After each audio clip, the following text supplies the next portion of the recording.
Question of the day.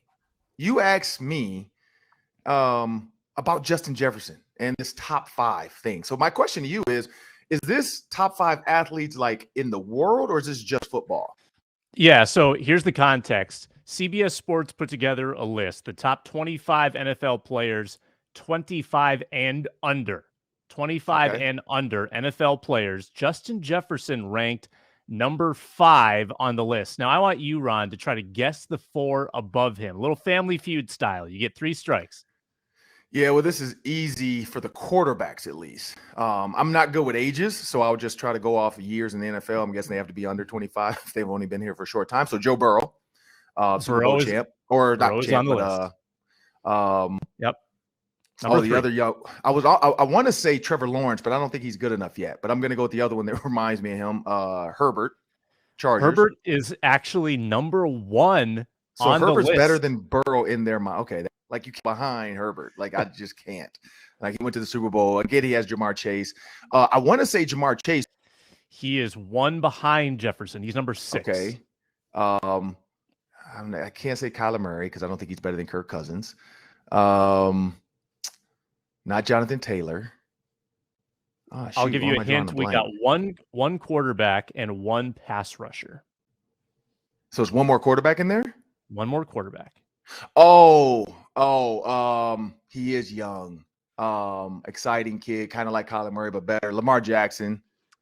Correct. Yes. And now a pass rusher. That's probably the hardest one.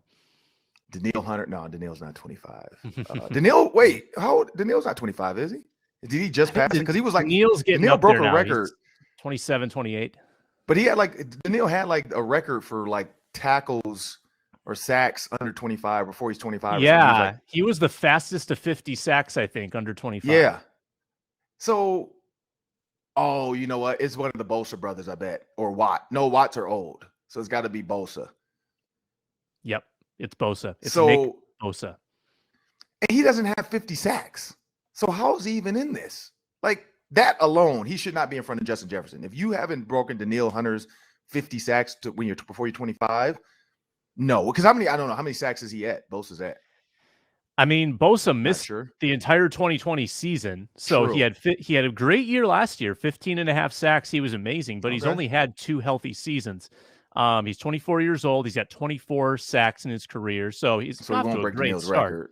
But he's not breaking he's but he's not breaking Daniil's record. Maybe if he was healthy. But yeah, so in my opinion, no. Justin Jefferson should be 3. I'd say Burrow, Herbert, and then Jefferson. And I think those 3 are right in there. I wouldn't. Lamar Jackson is great. He's exciting, explosive, but I wouldn't put him in front of Justin Jefferson. And Bosa for sure, no, I wouldn't. I mean, granted, yes, he's a defensive guy. You look at Aaron Donald, just got $30-some-odd million a year for 3 years.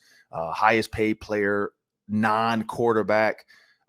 So pass rushers and guys that get after quarterback are important, but Justin Jefferson changes the game.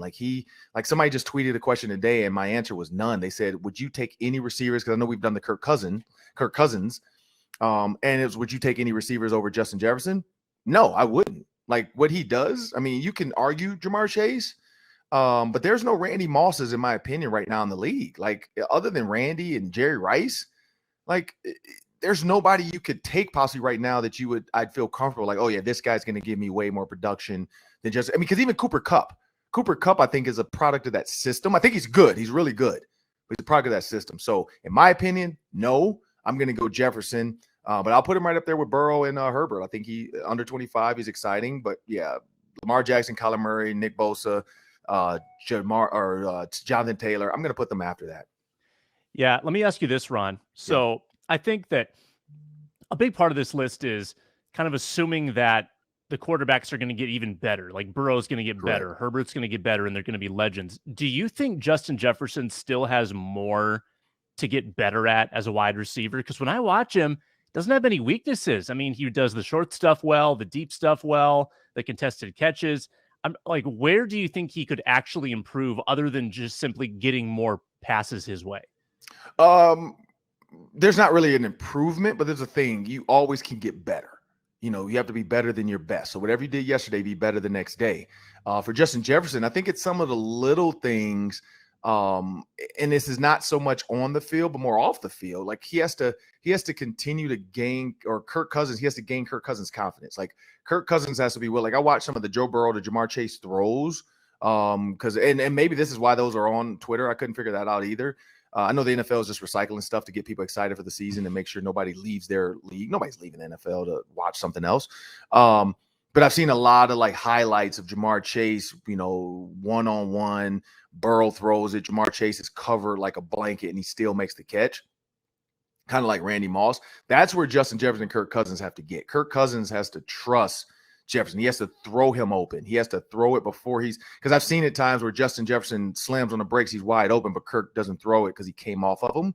Where he has to earn that trust to where every single route Kirk is like, he's there. We're to the point where fans are sometimes like, dude, throw it to somebody else. Somebody else is open. Like that's like we've never felt that way with Kirk Cousins. It's always looking for the next guy versus like, why is he forcing it to Justin Jefferson? Mm-hmm. Why is he trying to make like that's how we should feel with Justin Jefferson. Like that's how it felt sometimes, like with Randy Moss. I think even with the Rams, sometimes you felt that with like looking at Cooper Kupp a little bit too long. Even though Stafford's great, but there were other guys within the route tree, and I think in Stafford, honestly, as the season went on, he got better at that, at finding that other guy. Like I said, the Scoen rope or the Scroen neck throw he made in the Super Bowl or the playoffs, stuff like that. Like that's where Kirk's got to like beat it down to beat a dead horse. Just throw it to Justin until like that's the next evolution of Justin Jefferson. But yeah, there's not much to improve on because his game is pretty solid. But I think the choice route stuff, he's going to get a lot of, if he's in the slot, he's going to have some of that choice route stuff that Cooper Kupp has. He's going to have some of that shifty double move stuff, but he's good at that. Like he has a great body control. You watch his offseason workouts, like he's doing all that stuff, that stop and go like 50 times within one route and then catching the ball just to burn your legs out and get that conditioning. Like he's ready for it. So I think that's the next evolution of Justin Jefferson is where does Kevin O'Connell see him in this route progression stuff? I'd like to see this team go back to the deep ball a little bit more. I feel like last year they really stuck to the intermediate stuff. And you've got two of the best contested catch receivers in the NFL. I know they're not burners. Like they're not going to just run by you like Tyreek Hill, but they're good enough with the ball in the air that I would trust them on some of those deeper passes. I mean, it's like against Baltimore, for instance, first drive of the game, they went over the top to Jefferson. I mean, I know everyone wants that. Everyone wants you to go deep with the ball, but I felt like the Vikings could, with the receiving talent they have, they could go back to that a little bit more this season. Yeah. Well, that'll do it for the first segment of the Ron Johnson Show. Up next, we got Coach Chris Harris, and he's with the Washington Commanders, and they have a guy by the name of Carson Wentz, and he's going to kind of tell me what he thinks about Carson Wentz or Kirk Cousins. Stay tuned for that, because Carson Wentz and Kirk Cousins, I know who I'm taking, but hey, you never know. But he has some good tips for Kirk Cousins and what he can do to hit that next level of elite QB. Stay tuned. If you enjoy the Ron Johnson Show, you'll enjoy our other daily sports show on Locked On Sports Minnesota. It's Superior Sports Talk with KARE-11 Sports Director Reggie Wilson and his co-host Luke Inman. Whether it's Twins, Vikings, Wolves, or Wild, Reggie and Luke have it covered with all the breaking news and big opinions. Catch the show 5 days a week by subscribing to Locked On Sports Minnesota's YouTube channel or wherever you get your podcasts.